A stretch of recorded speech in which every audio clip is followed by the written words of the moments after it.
Hello everyone, welcome to Study IQ. My name is Shikha Puri and in this session we will discuss about the very important part of Indian Partnership Act. That is, can minor become a partner in partnership firm, or if he can, what is the provision? वैसे तो provision में हमें सब कुछ पता लग जाएगा कि क्या माइनर पार्टनर बन सकता है या फिर किसी ना किसी तरह से पार्टनरशिप फर्म में कोई रोल प्ले कर सकता है क्या। ठीक है, तो ये हम आज के सेशन में बात करने जा रहे हैं, राइट।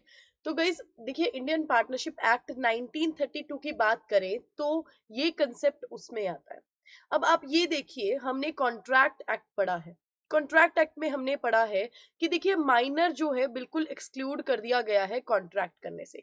लेकिन अब यहाँ पर आप क्या पढ़ने जा रहे हो कि पार्टनरशिप एक्ट में ये बात आती है और इन सेक्शन 30 माइनर के सिनेरियो के बारे में बात करता है of in in partnership form.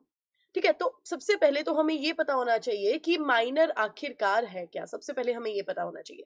तो माइनर देखिए कौन होता है जिसने अभी एज ऑफ 18 जो है वो अटेन नहीं की होती, that person is a minor. ठीक है, इतना सा समझ में आ गया। अब हमारा जो सेक्शन 30 है वो बात करता है हमारे माइनर के बारे में। मैंने कॉन्ट्रैक्ट एक्ट के बारे में आपको बताया कि कॉन्ट्रैक्ट माइनर नहीं कर सकता। लेकिन अगर वहीं हम पार्टनरशिप फर्म के बारे में बात करें तो माइनर पार्टनरशिप फर्म में इंक्लूड हो सकता है। और वो कैसे? वो पार्टनर नहीं बनेगा लेकिन वो बेनिफिट्स उठा सकता है पार्टनरशिप फर्म से, अगर सारे के सारे पार्टनर्स जो हैं अपना कंसेंट दे दें तो। मतलब देखो, ये रही हमारी एक पार्टनरशिप फर्म। अब ये है उसके बेनिफिट्स। तो ये बेनिफिट्स जो है वो हमारे पार्टनर, जो हमारा माइनर है, उसको मिल सकता है, लेकिन पार्टनर वो नहीं बन सकता। ये यहाँ पर बताई गई है। और बेनिफिट्स भी कब उठा सकता है? जब सारे के सारे पार्टनर्स जो हैं वो कंसेंट देंगे। रूल ऑफ यूनैनिमिटी लगेगा। रूल ऑफ यूनैनिमिटी होता है कि जब सब लोगों का ओपिनियन देखा जाए, लोग जो है अपना कंसेंट देंगे, तभी जो है माइनर जो है वो कहा सकता है, उसको बेनिफिट दिया जा सकता है पार्टनरशिप को। क्लॉज 2 बात करता है कि माइनर का एक अपना शेयर होगा। जैसे मान लो 30% इस माइनर का शेयर है, तो वो उसका शेयर होगा, उसी के अकॉर्डिंग उसको प्रॉफिट दिया जाएगा। और एक और चीज बोलता है कि उसके पास राइट है कि वो पार्टनरशिप फर्म्स के अकाउंट्स को क्या कर सकता है? हैंडल कर सकता है, उसके अकाउंट्स को एक्सेस कर सकता है, कॉपी को, उनकी कॉपीज निकलवा सकता है, इंस्पेक्ट कर सकता है। ये उसके पास दूसरा दूसरा राइट हो गया। फर्स्ट उसका एक अपना शेयर होगा, वो प्रॉफिट लेगा। सेकंड वो अकाउंट्स को देख सकता है। थर्ड बात करता है हमारा क्लॉज कि इस माइनर की लायबिलिटी जो होती है अनलिमिटेड नहीं होती है। ठीक है, ज्यादातर हमने सिनेरियोज में देखा है कि जो पार्टनर्स होते हैं, B it nominal partner, active partner, sleeping partner, सबकी लायबिलिटीज अनलिमिटेड होती है। अनलिमिटेड का मतलब कि आपके पर्सनल जो बिलोंगिंग्स है वो भी लायबल हो जाएंगे अगर पार्टनरशिप फर्म कुछ लॉस में आ जाती है, और अब पार्टनरशिप फर्म को क्या करना पड़ेगा? पैसा देना पड़ेगा। लेकिन माइनर के कंसेप्ट में ऐसा नहीं होता। माइनर का अगर 30% शेयर है, अगर पार्टनरशिप फर्म को लॉस हुआ तो उसी 30% से जाएगा। जो माइनर के पास अपना पर्सनल पैसा है, बिलोंगिंग्स है, एसेट्स है, वो उसमें से कुछ भी नहीं ले सकते। ये यहां पर बोला गया है। फिर बात की गई है कि देखो, माइनर जो है, माइनर को मान लो कि एक पार्टनरशिप फर्म है और माइनर उसमें बेनिफिट उठा रहा है, लेकिन वहां पर उस पार्टनरशिप फर्म के जो पार्टनर्स हैं वो उसको पैसा नहीं ही दे रहे।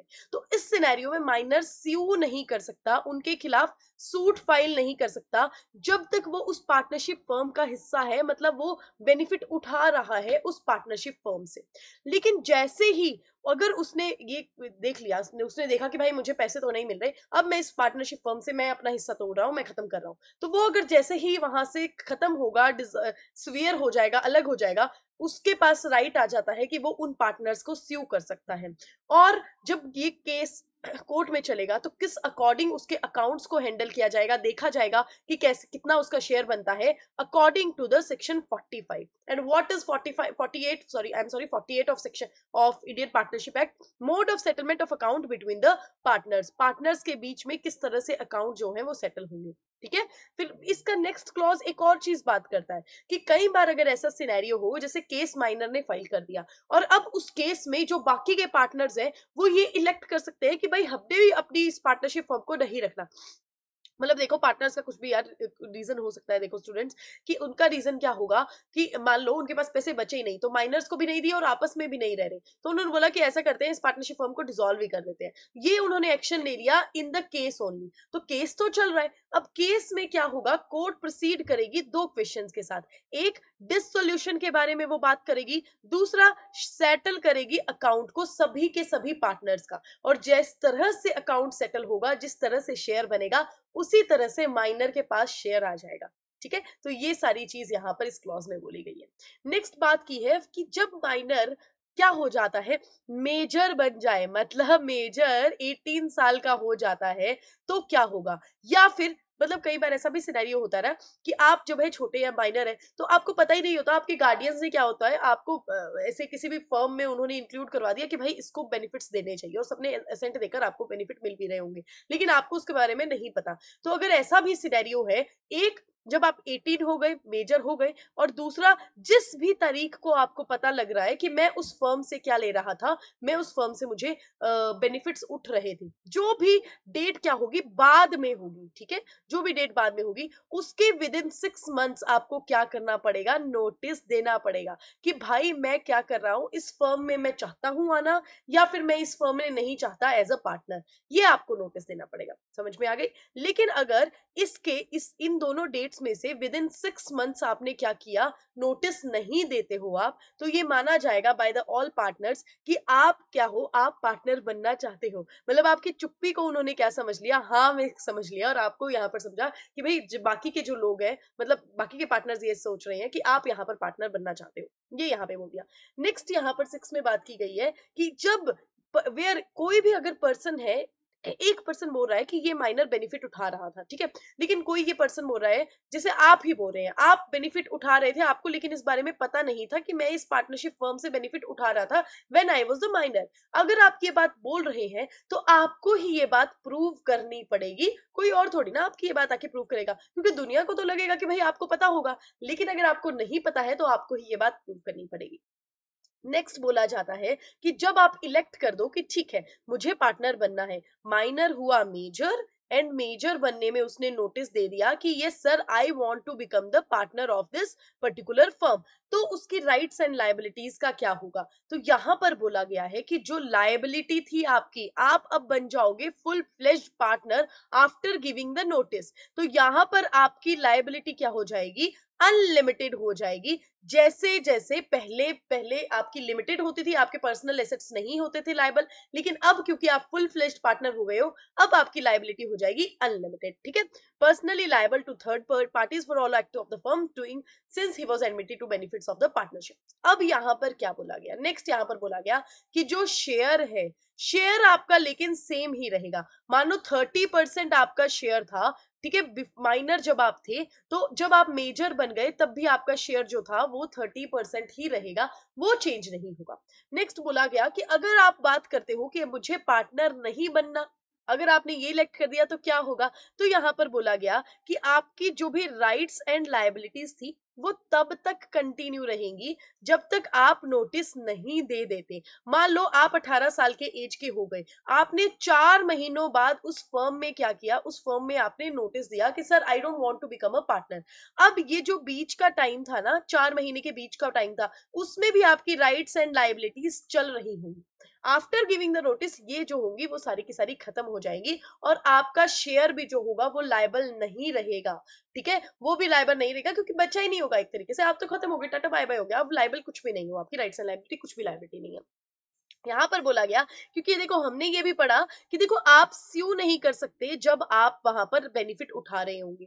अब आपने क्या इलेक्ट किया कि आप नहीं चाहते कि मुझे इसके फर्म का पार्टनर बनना है, जब आप मेजर में आ गए, तो एक तरह से आप क्या हुए, आपने टाटा बाय बाय कर दिया ना फर्म को। अब आप क्या कर सकते हो, स्यू कर सकते हो उस पार्टनरशिप फर्म को। मानो आपने, आपको उस पार्टनरशिप फर्म ने किसी सिनेरियो में नहीं दिए होंगे पैसा वैसा, तो आप अब उनसे वसूल कर सकते हो भाई कि अब मैं तुमको बताता हूँ मेरे साथ जो तुमने किया है ना सारा का सारा, वो अब मैं तुमको बताऊंगा कि किस तरह से तुमने मेरे साथ गेम खेली, और अब जब मैं मेजर बन गया हूँ अब तो मैं सीयू कर सकता हूँ तुमको, अब तुम्हारे पास राइट्स आ जाते हैं, राइट। नेक्स्ट हमारा बात करता है, ये बहुत इंपॉर्टेंट क्लॉज आ जाता है, नथिंग इन, और ये ना बच्चे इसमें बहुत कंफ्यूज हो जाते हैं। Nothing in sub section 7 and 8 shall affect the provision of section 28। यहाँ पर क्या बात की गई, देखो यहाँ पर बहुत ही इंपॉर्टेंट सी चीज है। हमने सबसेक्शन 7 और 8 में क्या पढ़ा, दो चीजें पढ़ी। एक, जब आपने इलेक्ट किया कि you want to become the partner, right, and एक जब आपने इलेक्ट किया you don't want to become the partner. अब इन दोनों सिनेरियो में जो जो आपकी राइट्स एंड लायबिलिटीज बनती थी वो हमने यहाँ पर देखी। लेकिन इन्होंने क्या बोला कि भाई हमको, ठीक है आपने 7 और 8 में बातें बोली हैं, लेकिन ये 7 और 8 की बातें किसको अफेक्ट नहीं करेंगी, जो सेक्शन 28 में पार्टनरशिप एक्ट में दी गई हैं। एंड व्हाट इज सेक्शन 28, हमारा होल्डिंग आउट की बात करता है। होल्डिंग आउट क्या होता है, जब आप किसी को रिप्रेजेंट करते हो, ठीक है, आप हो कोई मतलब मान लो ए, बी और सी, ये तीनों पर्सन यहाँ पर बैठे हुए हैं। आप हो बी और आप लेकिन किसी पर्टिकुलर फर्म के पार्टनर नहीं हो, ए उस फर्म का पार्टनर है। अब ए सी को, सी इज द थर्ड पर्सन, ए क्या करता है, सी को रिप्रेजेंट करता है कि भाई बी तो हमारे पार्टनर है और बहुत अच्छे से ये काम करते हैं, ये तो बढ़िया, बहुत सही बंदे हैं, सुबह आ जाते हैं रात आ जाते हैं, भाई जब भी काम बोलो इनको करने लग जाते हैं। अब सी ये बातें सुन रहा है। अब सी जो है, सी को ये पता है कि बी जो है ना वो बहुत ही अच्छा बंदा है, मतलब अगर वो किसी भी बिजनेस में जुड़ेगा ना तो वो बिजनेस बिल्कुल लॉयल रहेगा और बहुत पैसा भी आ सकता है उस बिजनेस में, इतना दिमाग चलाता है ये, ठीक है। तो इस रिप्रेजेंटेशन की वजह से सी ने क्या किया, सी ने इस फर्म के साथ बिजनेस कर लिया और ट्रांजैक्शन स्टार्ट कर ली, ठीक है। अब अगर ये फर्म जो है सी को उसका पैसा वापस नहीं दे पाती है तो यहां पर बी भी लायबल होंगे। अब आप बोलोगे मैम बी क्यों लायबल होगा, बी तो पार्टनर ही नहीं है। क्यों नहीं लायबल होगा, क्योंकि उसने यहाँ पर ए को रिप्रेजेंट करने दिया कि भाई ठीक है मैं पार्टनर हूं, और उस रिप्रेजेंटेशन की वजह से सी ने इस फर्म के साथ डीलिंग की। अगर ये प्रेजेंटेशन नहीं हुई होती तो सी उनके साथ डील भी नहीं करता। तो यहाँ पर बी इसलिए लायबल हो जाता है, और ये सारा का सारा कंसेप्ट होता है holding out, which is very very important part of the partnership act. If you want कि मैम इसके रिगार्डिंग में वीडियो बना दो, मैं वीडियो बना दूंगी, बिकॉज ये मेंस के पर्सपेक्टिव से बहुत ज्यादा इंपॉर्टेंट है ये होल्डिंग आउट कंसेप्ट, ठीक है।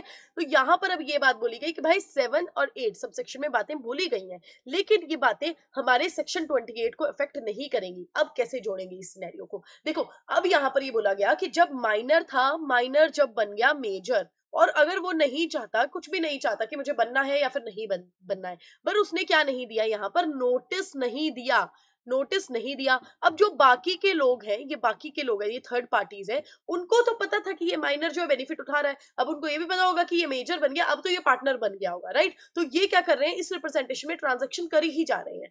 तो अब क्या होगा, यहां पर ये माइनर लायबल हो जाएगा फिर, ठीक है। और उस पर कौन सा कंसेप्ट लग जाएगा, होल्डिंग आउट का लग जाएगा। क्यों, क्योंकि तुमने नोटिस नहीं दिया, क्योंकि तुमने बताया नहीं कि भाई मैं यहाँ पर नहीं बनना चाहता, तुमने रिप्रेजेंट करवाया कि हाँ मैं पार्टनर हूं इस फर्म का, तो तुम पे होल्डिंग आउट का प्रिंसिपल लग जाएगा।